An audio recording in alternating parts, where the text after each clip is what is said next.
Ouais, moi j'ai une technique que j'utilise beaucoup, que je trouve assez chouette, justement pour économiser mon énergie et puis montrer à mon CEO que je comprends la gestion des priorités fondamentalement, quoi. C'est ce que j'appelle au quatre alors j'appelle ça le 80-20 en fait, c'est plutôt un 90-10. En fait, j'ai 10 à peu près, des sujets, de sujets, RH ou de convictions RH sur lesquels je vais jamais lâcher. C'est-à-dire que c'est des sujets forts, ça touche à mes valeurs ou c'est des convictions hyper fortes que j'ai par rapport à la boîte, à l'environnement dans lequel on est. Et en fait, sur ces sujets-là, en fait, je n'irai pas contre mes convictions.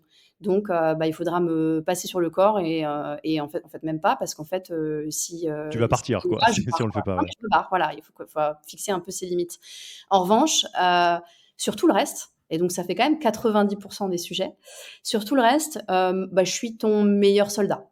Alors évidemment, hein, l'enjeu c'est pas de faire tout, bêtement, voilà, comme un mouton, hein, donc j'ai des convictions, je connais un peu mon métier, donc je vais te donner mes convictions, je vais fighter un peu, je vais essayer de te convaincre que les décisions, les sujets vers lesquels je t'emmène sont les bons, mais à la fin, c'est toi qui décides parce que c'est ta boîte, t'es le boss.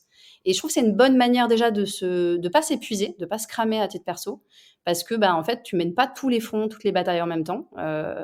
De savoir un peu quel filtre on met sur les choses et puis accessoirement aussi de te montrer à ton CEO que en fait t'es pas à t'exciter partout et en fait tu comprends qu'est-ce qui est important et qu'est-ce qui est potentiellement moins important. Ouais, c'est une manière d'éviter de tomber dans 2 travers, celui, d'être, je défends mon précaré de RH et j'ai un avis sur tout et «Ah bah non, mais laisse-moi faire», et du coup je m'isole, ou d'être, «béni oui oui» entre guillemets, yes man, yes woman, qui dit oui à tout et qui donc a pas un rôle stratégique, quoi. C'est, une partie du temps, j'ai mes convictions, je les porte et je t'explique et l'autre partie, c'est du disagree and commit.